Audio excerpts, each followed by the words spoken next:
আজ আপনাদের সামনে বরবটির অপূর্ব সুস্বাদু একেবারে নতুনত্ব একটা রেসিপি নিয়ে হাজির হয়েছি।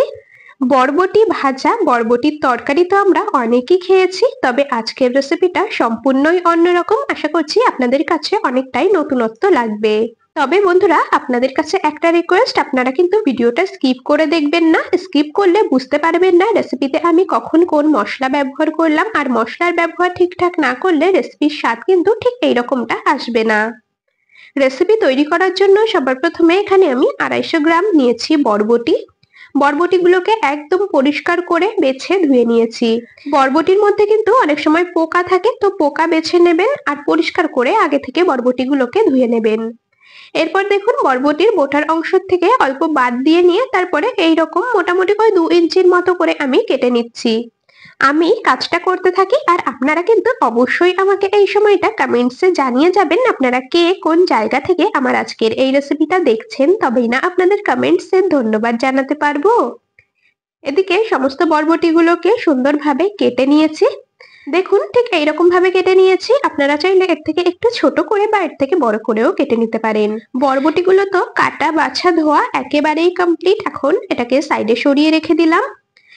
এরপর নিয়েছি একটা মিডিয়াম সাইজের পেঁয়াজ। পেঁয়াজের খোসা ছাড়িয়ে পরিষ্কার করে ধুয়ে নিয়েছি। এখন পেঁয়াজগুলোকে কুচিয়ে কেটে নেব। আপনারা কিন্তু এই কাটাকাটির কাজটা বটি দিয়েও করে নিতে পারেন। আমি ছুরির সাহায্যেই পেঁয়াজটাকে সুন্দরভাবে কেটে নিচ্ছি। দেখুন, পুরো পেঁয়াজটাকে সুন্দর করে কেটে নিয়েছি। 250 থেকে 300 গ্রামের মতো বরবটি দিয়ে রেসিপিটা তৈরি করছি, তার জন্য এরকম একটা মিডিয়াম সাইজের পেঁয়াজ নিয়েছি। বরবটির পরিমাণ বাড়িয়ে নিলে পেঁয়াজের পরিমাণটাও কিন্তু বাড়িয়ে নেবেন। যাই হোক, আবার চলে এলাম ওভেনের কাছে। ওভেনে বসিয়ে দিয়েছি একটা কড়াই, তার মধ্যে 1 কাপ দিয়েছি জল। জল গরম করে নিয়ে কেটে রাখা বরবটিগুলোকে দিয়ে দিলাম। খুব ভালো করে একটু নেড়েচেড়ে নিচ্ছি। এখন ঢাকা দিয়ে 3 থেকে 4 মিনিটের মতো বরবটিগুলোকে ভাপিয়ে নেব। হাই ফ্লেমে দিয়েই ঢাকা দিয়ে দিলাম। যেটুকুনি জল দিয়েছি পুরোপুরি টেনে আসা পর্যন্ত, বরবটিগুলো সেদ্ধ হয়ে যাওয়া পর্যন্ত ঢাকা দিয়ে রেখেছিলাম। কিছুক্ষণ পর ঢাকনা খুলে নিয়েছি। বরবটিগুলো অনেকটাই সেদ্ধ হয়ে গেছে আর জলটাও কিন্তু পুরোপুরি টেনে গেছে, দেখতেই পাচ্ছেন। জল পুরোপুরি টেনে গেছে, বরবটিগুলোও সুন্দরভাবে সেদ্ধ হয়েছে। এতটা পরিমাণে জল দিতে হবে যাতে করে বরবটিগুলোও সুন্দর সেদ্ধ হয়ে যায় আর জলটাও পুরোপুরি টেনে যায়। ভাপিয়ে নেওয়া বরবটিগুলোকে একটা পাত্রে নামিয়ে নিচ্ছি। ভাপানো বরবটিগুলোকে একটা পাত্রে নামিয়ে নিয়েছি আর বরবটির থালাটাকে ধরে এখন সাইডে সরিয়ে রাখবো আর ওভেনে আবারও বসিয়ে দেব কড়াই। বরবটি সেদ্ধ করে নেওয়া কড়াইটাই ওভেনে আবারও বসিয়ে দিয়েছি। কড়াই গরম করে নিয়ে পরিমাণ মতো দিয়ে দিলাম সর্ষের তেল।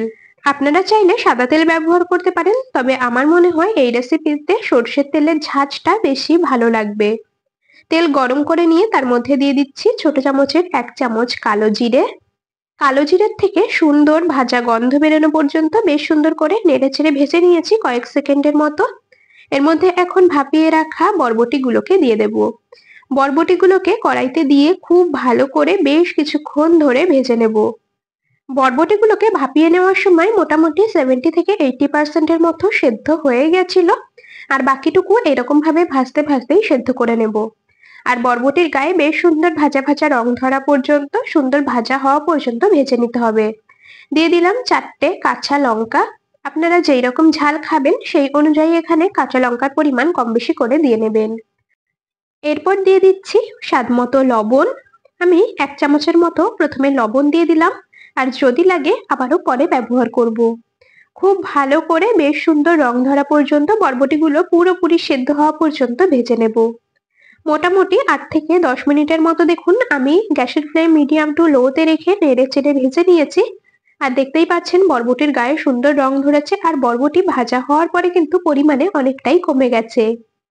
তো এরকম ভাবে বেশ সুন্দর করে ভেজে নিতে হবে। বরবটিগুলো আমাদের পুরোপুরি ভাজা কমপ্লিট হয়ে গেছে আর এখন কিন্তু গ্যাসটাকে অফ করে দেব। গ্যাসের ফ্লেম অফ করে দিয়েছি। কড়াইটাকে নিচে নামিয়ে নেব। আর দেখুন, এখন নিয়েছি একটা মিক্সির জার। বরবটিগুলোকে বেটে নিতে হবে, সেজন্য আমি মিক্সিতে দিয়ে বেটে নিচ্ছি। আপনারা চাইলে কিন্তু শিলনোড়াতেও কাজটা করে নিতে পারেন। সবসময় যেহেতু শিলনোড়ায় বাটা সম্ভব হয় না, সেজন্য আমি মিক্সিতেই বেটে দেখাচ্ছি। আপনারা চাইলে শিলনোড়াতেও বেটে নিতে পারেন। তো এখানে আমি সমস্ত বরবটিগুলোকে দেখুন একদম মিহি করে বেটে নিয়েছি। দেখতেই পাচ্ছেন একেবারে মিহি করে বরবটিগুলোকে বেটে নিয়েছি আর এখন এটাকে একটা পাত্রে নামিয়ে নেব। আপনারা যারা পুরোপুরি নিরামিষ খান বা পেঁয়াজ রসুন খান না তারা কিন্তু এইভাবে রেসিপিটা খেতে পারেন। এর মধ্যে অল্প একটু কাঁচা সর্ষের তেল দিয়ে বেশ একটু মেখে নিয়ে খেতে পারেন। তবে আমি এর স্বাদ আরো একটু বাড়িয়ে দেওয়ার জন্য এর মধ্যে পেঁয়াজ রসুনের ব্যবহার করব। সেজন্য দেখুন আবারও চলে এলাম ওভেনের কাছে। ওভেনে বসিয়েছি একটা তারকা প্যান। তার মধ্যে কিছুটা পরিমাণে দিয়ে দিলাম সর্ষের তেল। তেল গরম করে নিয়ে দিয়ে দিলাম 3টে শুকনো লঙ্কা। লঙ্কার গায়ে বেশ সুন্দর ভাজা ভাজা রং ধরা পর্যন্ত ভেজে নিতে হবে। দেখুন শুকনো লঙ্কাগুলোকে বেশ সুন্দর মুচমুচে করে ভেজে নিয়েছি। তুলে রাখলাম একটা বাটির মধ্যে। আর এই তেলের মধ্যেই দিয়ে দিচ্ছি মোটামুটি 5টার মতো থেতো করে নেওয়া রসুন। আর যে পেঁয়াজটা কুচিয়ে রেখেছিলাম পেঁয়াজ কুচিগুলোকে দিয়ে দিলাম।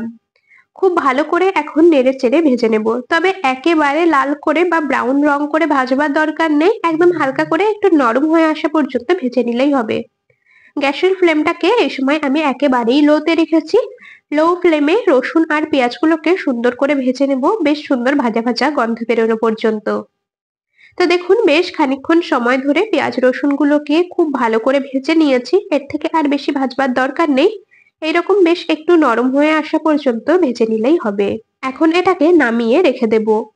বরবটি বাটার যে পাত্রটা তার মধ্যে অল্প কিছুটা আমি লবণ দিয়ে দিলাম, যেহেতু মনে হচ্ছে একটু লবণ লাগবে সেই জন্য। ভেজে রাখা শুকনো লঙ্কার থেকে 2টো শুকনো লঙ্কা আমি লবণে খুব ভালো মতো করে ডলে নিয়েছি। এর মধ্যে এখন ভেজে রাখা পেঁয়াজ রসুনগুলোকে দেব আর খুব ভালো করে ডলে মেখে নেব।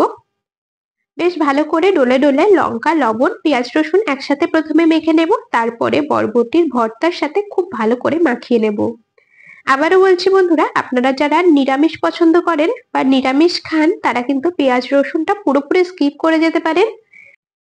শুধুমাত্র পরে শুকনো লঙ্কা আর অল্প একটু কাঁচা সর্ষের তেল দিয়ে মেখে নিয়ে খেতে পারেন। আর যারা পেঁয়াজ রসুন খান, পেঁয়াজ রসুন খেতে পছন্দ করেন তারা এইভাবে বানিয়ে নিতে পারেন। বন্ধুরা এইরকম বরবটি ভর্তা থাকলে আর অন্য কিছু লাগবে না। মাছ মাংস ছেড়ে এই ভর্তা দিয়ে এক থালা ভাত খেয়ে ফেলতে পারবেন, এতটাই টেস্টি হয়।